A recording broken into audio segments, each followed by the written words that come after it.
La notion de la souffrance et de la douleur dans la vie est l'une des préoccupations majeures de tous les temps. En réalité, les entrepreneurs et les coachs ne sont pas restés silencieux face à cette analyse. Non seulement la compréhension, mais aussi la notion des critiques. C'est pour cela que j'adore tellement mon éminent Karamo Sangare, qui est mon idole.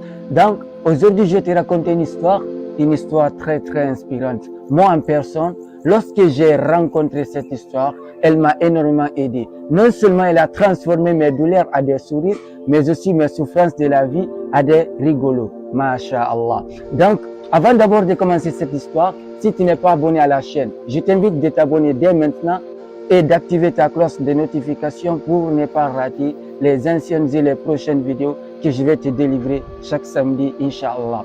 Donc aussi, si tu es super sympa, j'aimerais que tu partages la vidéo et de me laisser un pouce bleu pour me soutenir à mes activités et à mes projets dans les réseaux sociaux. Donc je vais aller droit au but du sujet. Il était une fois, un homme est venu voir un vieux chaise pour se plaindre de ses problèmes et de sa souffrance dans la vie. Le vieux chaise écouta attentivement l'homme. Puis à la fin, le vieux chaise lui tendit une poignée de sel. Mais l'homme était confus. Il se demanda si cette poignée de sel avait des vertus magiques pour le purifier et laver toute la souffrance et la douleur dans sa vie. Le vieux chaise l'ordonna de prendre cette poignée de sel et de le mettre dans un verre d'eau et de le boire. L'homme a fait comme le maître indiqua. Quel goût a l'eau dans le verre? Demanda le vieux chaise avec curiosité. L'homme répond, dégoûtant, pas bon du tout, en crachant de l'eau salée par terre. C'est là que le vieux chaise sourit à la réaction de l'homme. Le vieux chaise demanda ensuite au jeune homme de prendre une autre poignée de sel et de les jeter dans un lac pas trop loin de là. Le vieux chaise et le jeune homme marchèrent ensemble jusqu'au lac, tout près.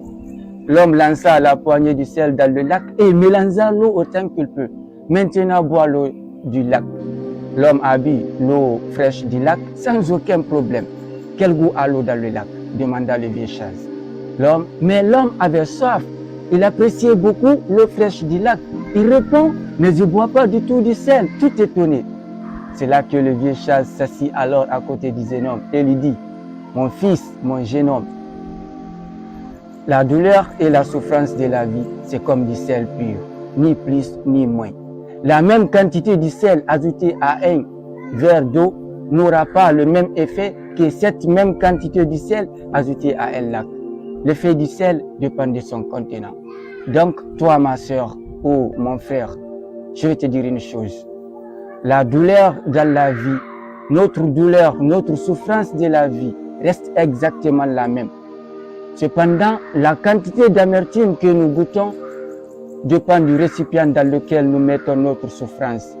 Donc, quand tu souffres, la seule chose que tu peux faire, c'est d'élargir ta perception des choses. Alors, arrête d'être un verre d'eau, deviens un lac. C'est toujours accabé.